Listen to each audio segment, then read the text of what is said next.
दोस्तों कंपटीशन में नंबर में स्वागत है। उम्मीद करेंगे अगला आपको अच्छा लगेगा।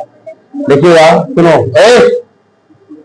हम लोग पढ़ने जा रहे हैं गोलमेज सम्मेलन। तो कहानी सुनिए बढ़िया से, ठीक है। बताइएगा गोलमेज का मतलब क्या होता है। गोलमेज का मतलब होता है, आप लोग भी जानते होइएगा, मेज मतलब होता है टेबल। क्या होता है? टेबल। मतलब एक गोल है, ठीक है, और चारों बगल से जो होते हैं आदमी बैठ के यहाँ पर क्या करेंगे? बात रखेंगे। समझ ना, इसी को बोलते हैं गोल मेज। बताइए, सबसे बड़ी बात क्वेश्चन पहले आता है, गोल मेज होता है कहाँ? गोल मेज सम्मेलन जो होता है कहाँ होता है? लंदन में होता है। कहाँ होता है? लंदन में होता है। क्यों होता है समझिए। भारतीय प्रशासन पर चर्चा करने के लिए लंदन में क्या होता है? गोलमेज सम्मेलन। किस पर चर्चा करने के लिए? भारतीय प्रशासन पर। भारतीय प्रशासन पर चर्चा करने के लिए लंदन में क्या होता है? गोलमेज सम्मेलन। क्वेश्चन पूछेगा, गोलमेज सम्मेलन कौन शहर में होता है? लंदन में। कहाँ होता है? लंदन में। क्यों होता है? भारतीय प्रशासन पर चर्चा करने के लिए। क्या होता है? भारतीय प्रशासन पर चर्चा करने के लिए गोलमेज सम्मेलन कहाँ होता है? लंदन में होता है। कहाँ होता है? लंदन में। यहाँ तो कोई दिक्कत ही ना है। बताइएगा, गोलमेज सम्मेलन कितने होते हैं? 3 होते हैं। कितने होते हैं? 3 होते हैं गोलमेज सम्मेलन। पहला गोलमेज सम्मेलन कब होता है? 12 नवंबर 1930 से 30 जनवरी 1930 में। ना हो 12 जनवरी प्रथम गोलमेज सम्मेलन जो होते हैं, पहले जो होता है गोलमेज सम्मेलन जो है, गोलमेज सम्मेलन जो है कहाँ होता है? लंदन में। कहाँ होता है? लंदन में। क्यों होता है बताइए तो।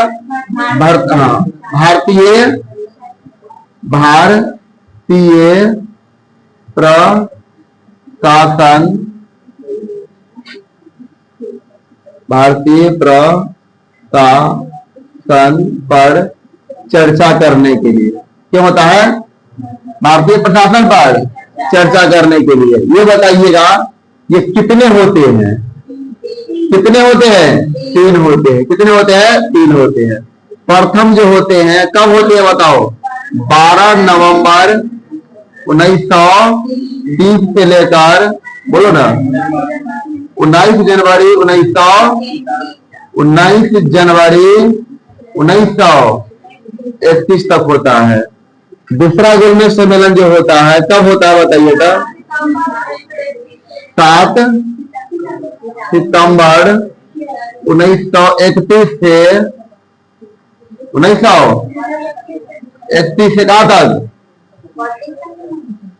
1931 तक ही होता है, ठीक है। बताइएगा, तीसरा गोलमेज सम्मेलन जो होता है कब होता है बताओ तो। तीसरा गोलमेज सम्मेलन कब होता है? बोलो। 17 नवंबर 1932 से 17 नवंबर 1932 से लेकर कहां तक होता है? 17 नवंबर 1932 से 24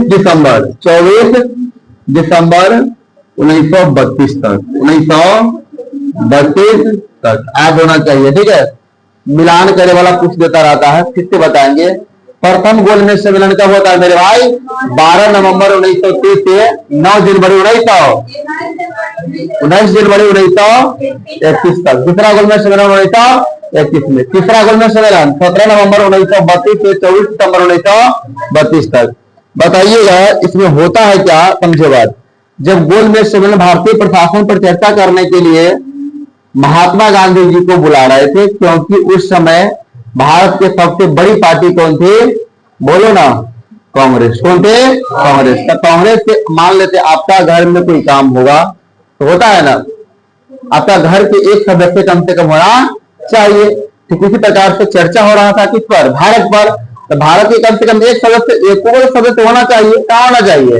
इस गोलमेज सम्मेलन में। लेकिन नहीं थे। क्यों नहीं थे? क्योंकि 1900 बात हो रही थी कब मेरे भाई? 1930 से। कब हो रहा है? 1930 में। अब आपको जानकारी होना चाहिए, आप लोग को पढ़ा दिए थे दांडी मार्च और सबने अवज्ञा आंदोलन।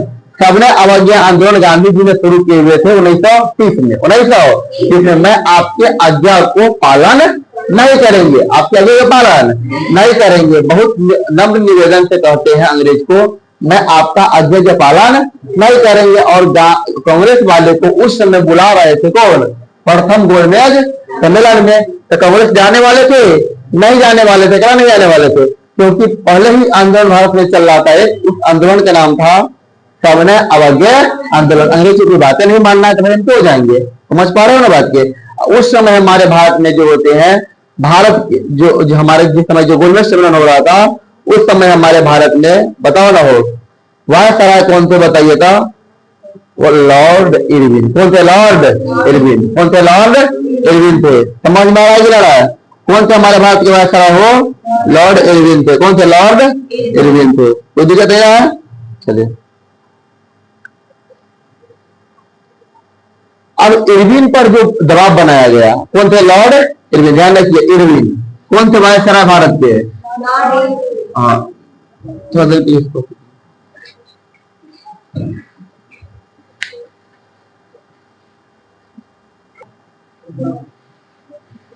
चलिए, तो बताइएगा उस समय हमारे भारत के वायसराय कौन थे? लॉर्ड इरविन थे। अब इरविन पर दबाव बना रहा था कहा? इंग्लैंड के राजा, मतलब जो वहां के जो प्रधानमंत्री थे, वो दबाव बना रहा था। किस पर दबाव बना रहे थे? बोलो ना रे। इरविन पर। किसे बना रहे थे? इरविन पर। क्या दबाव बना रहे थे? किसी तरह से गांधी जी के भेजो कहा? गोलमेज सम्मेलन। गांधी जी के गोलमेज सम्मेलन में नहीं भेजिएगा तो उसको कोई फायदा नहीं है, चर्चा नहीं होगा ना बात। हम भारत, क्योंकि यहाँ पर बात हो रही थी भारतीय प्रशासन पर चर्चा करना था। अब गांधी जी नहीं आएंगे तो कोई वहां पर हम लोग करिए देंगे तो कोई फायदा नहीं होगा। समझ पा रहे हो कि नहीं पा रहे हो? और इसमें जो होते हैं गांधी जी भाग नहीं ले रहे थे। बताइएगा, प्रथम गोलमेज सम्मेलन होता है 12 नवंबर 1930 को ना हो। इसमें जो होते हैं कांग्रेस के तरफ से कोई भी व्यक्ति भाग नहीं लेते हैं। कांग्रेस की तरफ से कोई भी व्यक्ति भाग नहीं लेते हैं। और कौन नहीं भाग लेते हैं? ना गांधी जी भाग लेते हैं। क्यों नहीं लेते बताओ तो?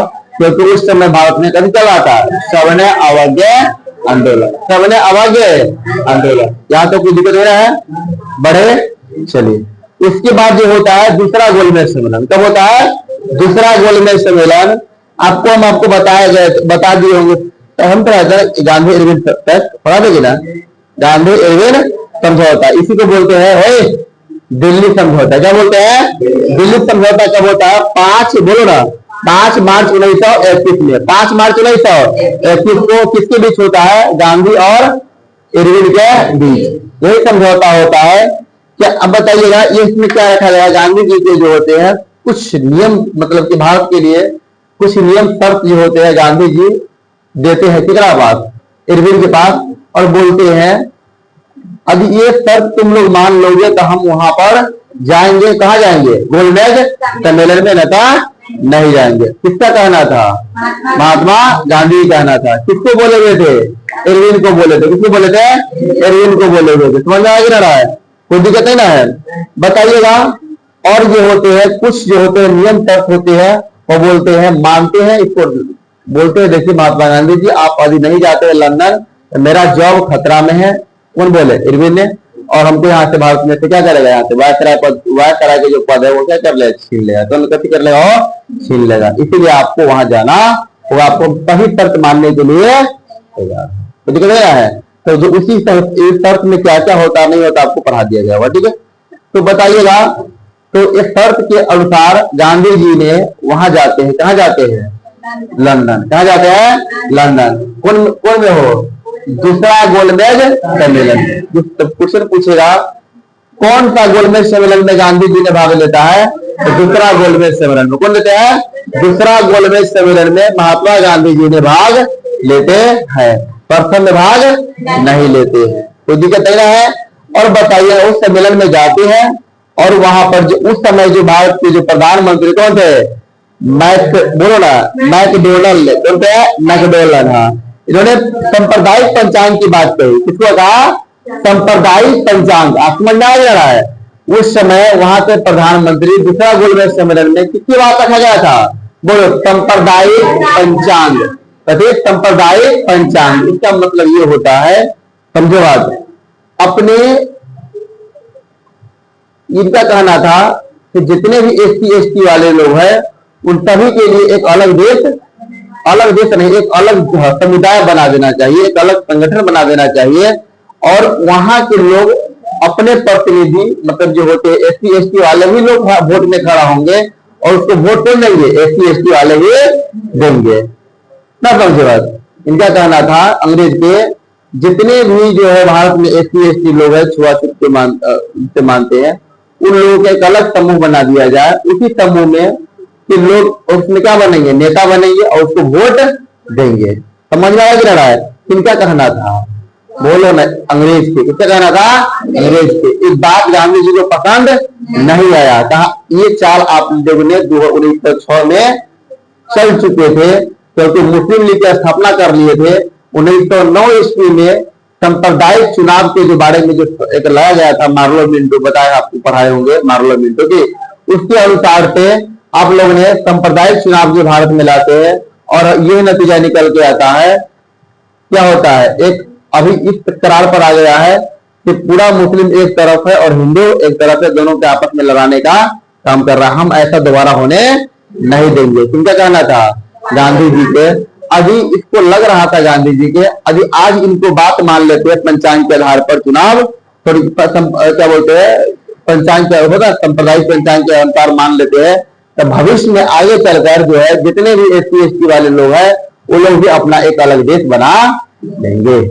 इस गांधी जी बहुत को नहीं अच्छा मतलब नहीं पसंद की बात को, उसके समझौता को खंडन किए और वहां से चले आए। कहां से चले आए? लंदन से। कहां से चले आए? लंदन से। और उसी समय जो होते हैं गांधी जी को बोल देते हैं विंस्टन चर्चिल। कौन बोलते हैं? विंस्टन चर्चिल बोल देते हैं। जिस समय वहां के प्रधानमंत्री थे वो क्या बोल देते हैं? अर्धनग्न फकीर। क्या बोलते हैं? अर्धनग्न फकीर। तो बताइएगा उस समय जो है, और क्वेश्चन पूछेगा कौन गोलमेज सम्मेलन में गांधी जी ने भाग लिए थे? गांधी जी ने भाग लिए थे। गांधी जी भाग लिए थे। गांधी जी भाग लिए थे। इसमें गांधी जी को कांग्रेस, गांधी जी भाग लिए थे ना? कांग्रेस भाग लिए थे? नहीं। गांधी जी भाग लिए थे? नहीं। गांधी जी भाग नहीं लिए थे। तो गांधी जी भाग लिए थे। समझ में आ रहा है? अब बताइए गांधी जी किस गोलमेज सम्मेलन तक भाग आए थे? दूसरा गोलमेज सम्मेलन में। किसकी बात यहाँ पर हो रहा था? बोलो कि सांप्रदायिक पंचांग। किसकी बात हो रही थी? सांप्रदायिक पंचांग की बात हो रही थी। दूसरा गोलमेज सम्मेलन में सांप्रदायिक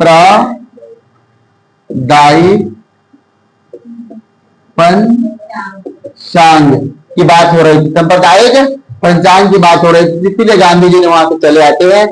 दूसरा गोलमेज सम्मेलन हो जाता है असफल। होता है कि ना होता है? अब आता है तीसरा गोलमेज सम्मेलन। तीसरा गोलमेज सम्मेलन में भी कांग्रेस ने कोई भाग नहीं लेते हैं और जबरदस्ती जो होते हैं दलितों के लिए एक अलग पंचांग बनाकर थोप देते हैं। किसके ऊपर?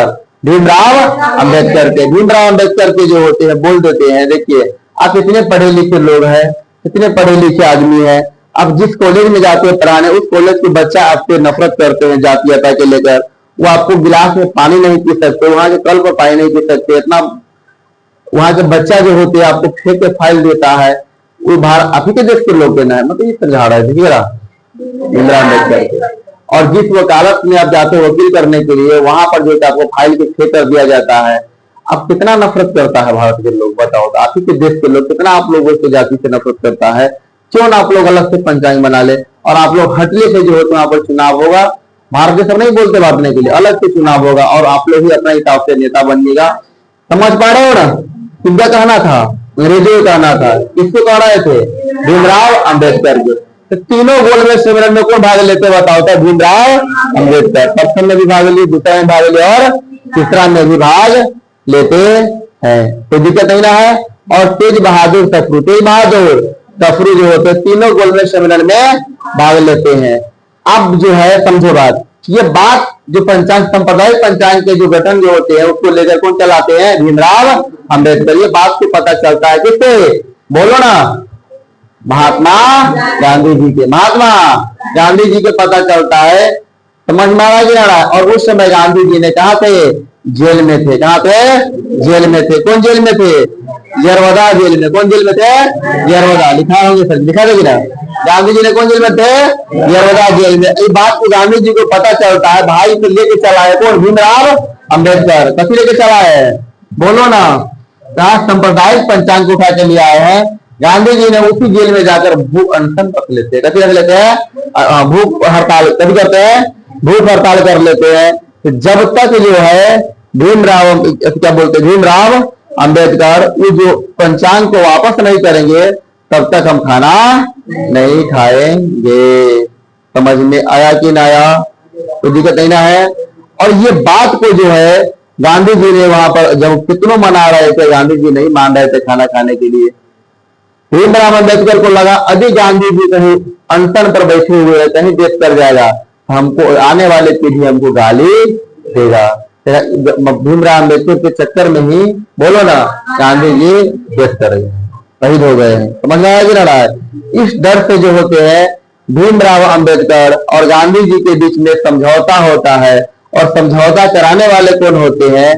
तेज बहादुर सप्रू। कौन होते हैं? तेज बहादुर सप्रू और मदन, बोलो ना, मदन मोहन मालवीय। मदन मोहन मालवीय। इन्होंने दोनों के बीच में, गांधी जी और अंबेडकर के बीच में समझौता होता है। इसी समझौता को हम लोग बोलते हैं, बोलो ना, पूना पैक्ट। कैसे बोलते हैं?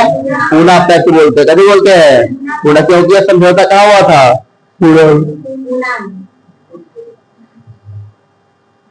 समझौता में क्या बात रखा गया था? अंग्रेज ने दिया था 71 सीट। अंग्रेज ने क्या दिया था?